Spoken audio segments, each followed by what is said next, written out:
guess we're still going. Spirit didn't want me to watch that part either. We're just gonna keep, like, I'm still not even tied. We're just gonna continue right on along.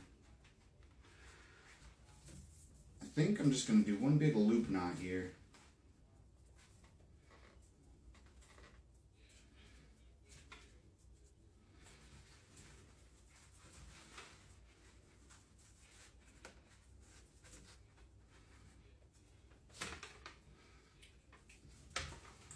How's that, Jack?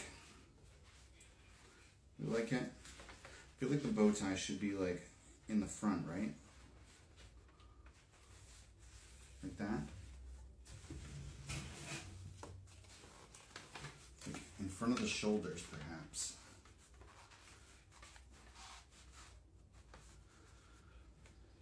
And I'm not sure if we're going to use the mask or just keep him a skeleton. I kind of like his whole skeleton face.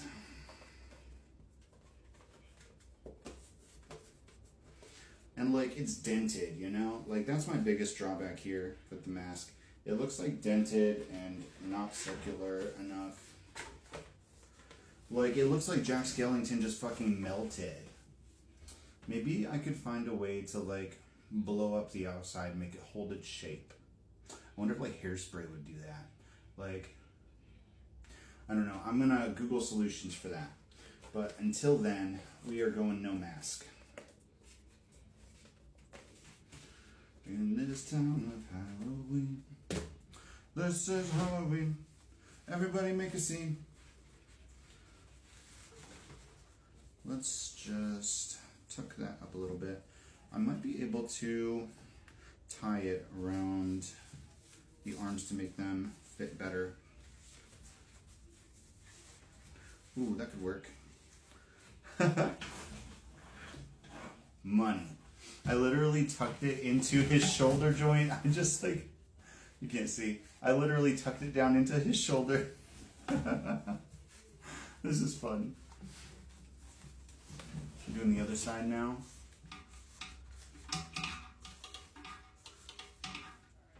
But you know, it makes it the right length. Alright.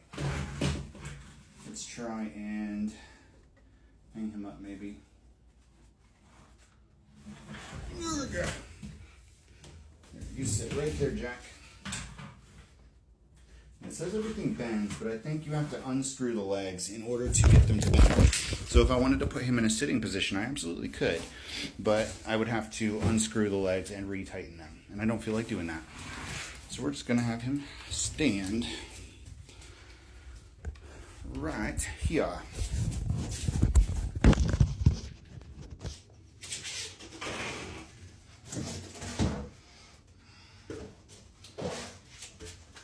Let's see.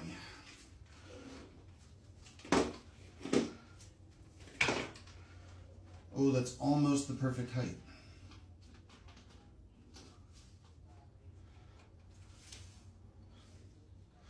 Could just have him dangle.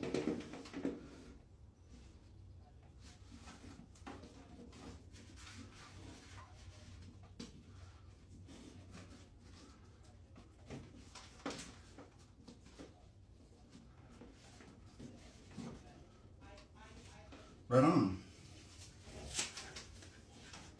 All right, Jack. Look sharp, bud.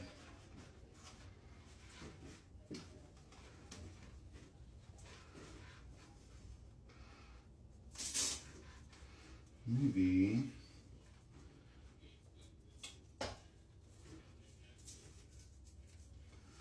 Yeah, I feel like you definitely need some pants.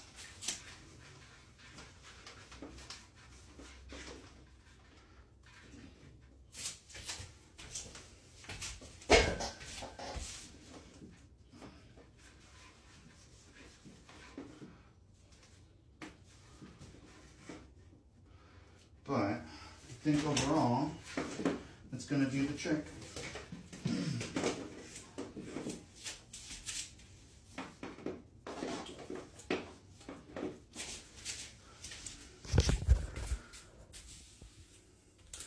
I mean, typically, my workbench goes over here when I'm not using it anyway. You can just slide the thing over. So really, That's what we're looking at.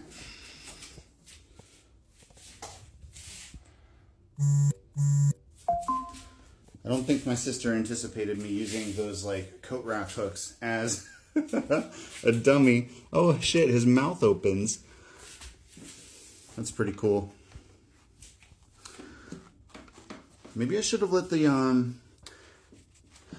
bow tie hang down a little bit. Then you'd be able to open his mouth and it would hang there. I think I'm gonna do that. I can always just rehang it because I tied it into like a little slip knot here. All right, hands up, bud. Oh shit! I'm gonna break his legs off.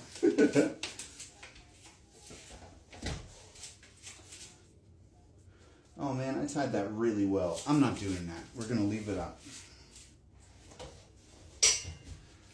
Maybe I should just stick him in the garden, scare away the rabbits.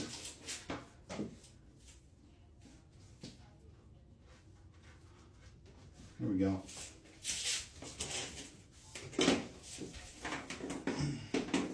All right. Well, this is Jack's big debut, and I think he definitely needs some dress pants to go with this. I don't think I'm going to worry about gloves and shoes. Maybe we'll figure out this head. Find like something round to put it on. Until then, I can go with my ghost mask.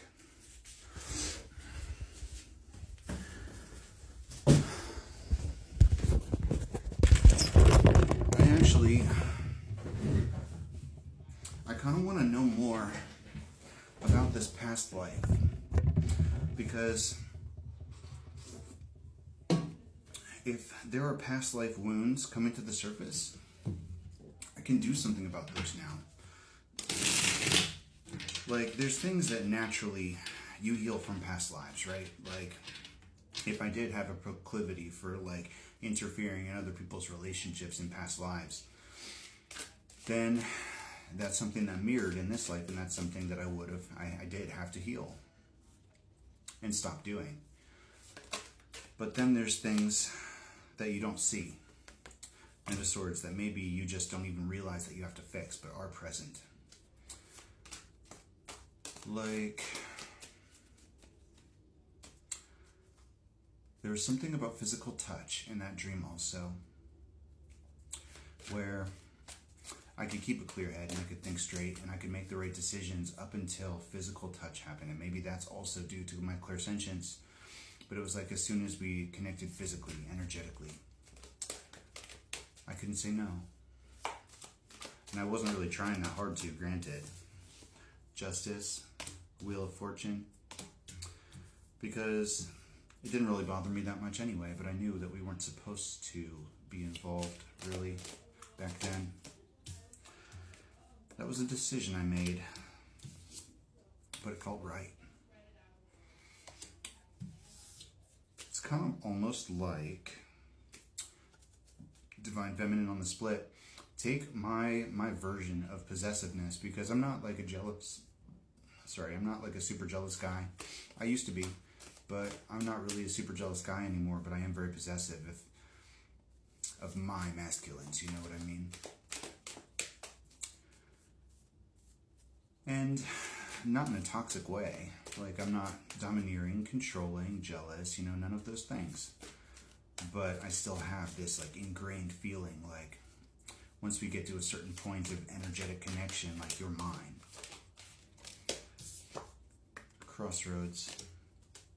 I wonder if that's something unseen that I might have to deal with, recognizing and releasing the concept of not ownership, but pairing, maybe, the sun. Because even though my twin flame was in a relationship, I think, even though he picked somebody else, he was still mine. And every masculine that I considered an option after that, that was my masculine too.